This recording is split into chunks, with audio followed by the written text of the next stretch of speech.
எல்லோருக்கும் வணக்கம். நான் உங்களில் ஒருவன். மைண்ட் செட் என்கின்ற புத்தகத்திலிருந்து திறமை மட்டும் சாதனையை உருவாக்காது, உண்மை என்ன, இந்த தலைப்பை நாம் இப்போ பார்க்க போகிறோம். ஒரு சிறிய கதையுடன் ஆரம்பிப்போம். ஒரு ஊரில் அருண் மற்றும் குமார் என்ற 2 நண்பர்கள் இருந்தார்கள்.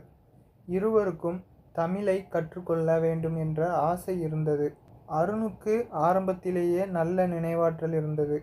ஒரு முறை படித்தால் பல தமிழ் சொற்களை எளிதாக நினைவில் வைத்து கொள்வான். குமார் அப்படி இல்லை. அவன் ஒரு புதிய தமிழ் சொல்லை கற்றுக்கொண்டால் மறுநாளே அதை மறந்து விடுவான். அதனால் குமார் ஒரு நாள் நினைத்தான், அருணுக்கு இயற்கையாகவே திறமை இருக்கிறது, எனக்கு அந்த திறமை இல்லை. ஆனால் குமார் ஒரு முடிவு எடுத்தான். திறமை குறைவாக இருந்தாலும் பரவாயில்லை, தினமும் கொஞ்சம் கொஞ்சமாக கற்றுக்கொள்வோம். அவன் தினமும் சில புதிய தமிழ் சொற்களை கற்றான்.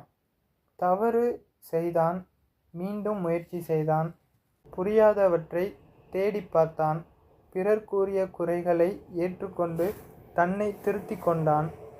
அருணோ ஆரம்பத்தில் இருந்த தன்னுடைய திறமையை நம்பியதால் தொடர்ந்து பயிற்சி செய்யவில்லை.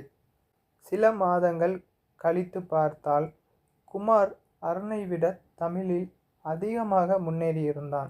இங்கேதான் நாம் ஒரு முக்கியமான உண்மையை புரிந்து கொள்ள வேண்டும். திறமை வேறு, சாதனை வேறு. ஒருவருக்கு இயற்கையாகவே ஒரு திறமை இருக்கலாம், ஆனால் அந்த திறமை மட்டும் அவரை சாதனையாளராக மாற்றாது. தொடர்ச்சியான முயற்சி, பயிற்சி, தவறுகளிலிருந்து கற்றுக்கொள்ளுதல், பிறர் கூறும் அறிவுரைகளை ஏற்றுக்கொள்ளுதல் ஆகியவை சேர்ந்தால்தான் திறமை ஒரு பெரிய சாதனையாக மாறுகிறது. உதாரணமாக, ஒருவருக்கு தமிழ் சொற்களை எளிதாக நினைவில் வைத்து கொள்ளும் திறமை இருக்கலாம்.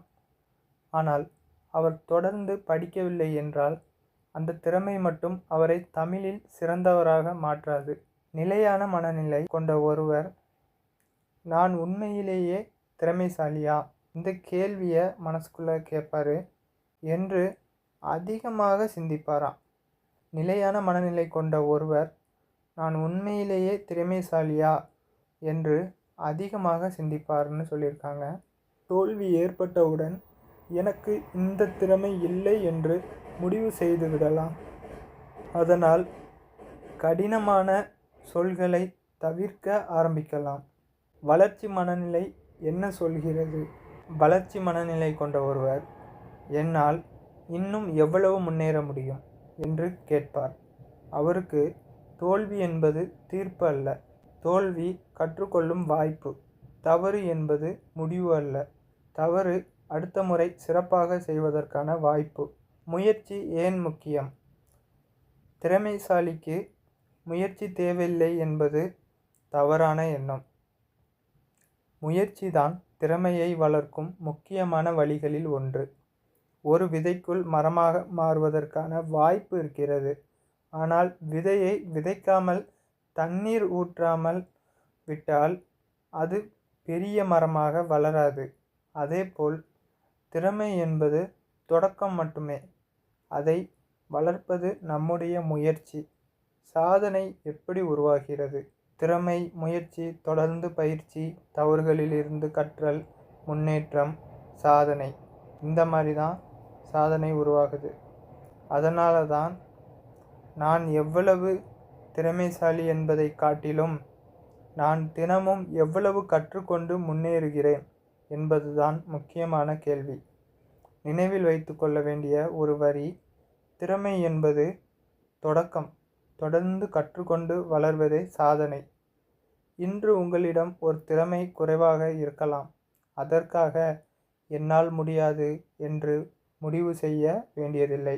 இன்னும் என்னால் முடியவில்லை, ஆனால் தொடர்ந்து கற்றுக்கொண்டு முன்னேற முடியும் என்று சிந்தியுங்கள். அந்த சிந்தனை மாற்றம்தான் உங்கள் திறமையை சாதனையாக மாற்றும் முதல் படி. இந்த வீடியோவை கடைசி வரை பார்த்த எல்லோருக்கும் நன்றி.